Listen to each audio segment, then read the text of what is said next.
let's say I ask you that, let's say a car is traveling at 30 miles an hour, and I ask you how far has it traveled in 2 hours time? Well, pretty simple. If it travels 30 miles for every hour, that means in 2 hours it must have traveled 60 miles. Pretty simple. But how can we show some math behind that for maybe more complex issues than just driving a car at a constant speed? Well, there's three formulas we can do.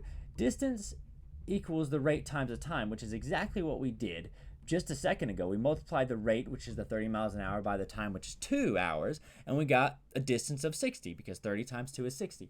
There's also a way to find the rate. You just do the distance divided by the time. Notice these are all formulas for each other, essentially. They're just ways to rewrite it. And that makes sense because distance divided by time is like miles divided by hours. And there's also a way you can find time as well. I don't really use this one too often, but it works the same way. It's the distance divided by the rate.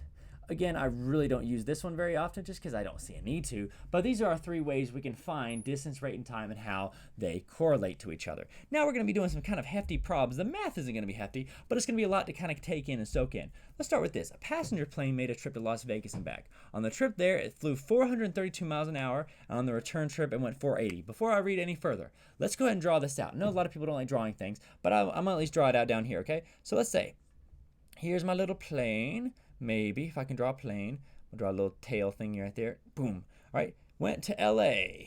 Okay. Went there, and then what did it do? Went back, right? So we know both the speeds there and back. So there it went, let me see, there it went 432 miles an hour, 432 mph. And I'm going to actually do m/h instead of miles per hour. And then on the way back, it went 480 miles per hour.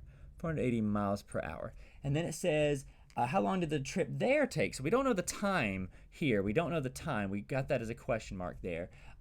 If the trip there, the return trip took 9 hours, okay? So this one took 9 hours to get there. So we know the time and the rate for the return trip. But what we don't know is we don't know anything except for the rate for the trip back, the trip there, okay? So how can we figure out some semblance of anything? Well, there's something they both share in common, right?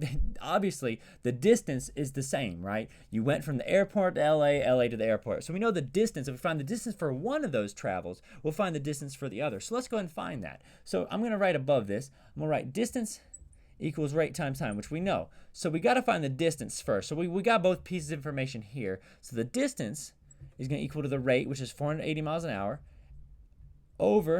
times the time, which is 9 hours. Now, a quick math thing I want to kind of make sure I say, when you have H's like this, one on the bottom, one there, they cross out. So that's essentially why you end up having distance as the remainder left over, because essentially the hours, the time goes away, leaving what's left as the distance, or the miles in this case. So I'm going to do 480 times 9, that's 4,320 miles, which again is the same as going there, right? This distance here is the same over here. So we can actually find the time then. So we now know, I'm going to kind of write this over here, up here, so we can now figure out how long it took us to get there.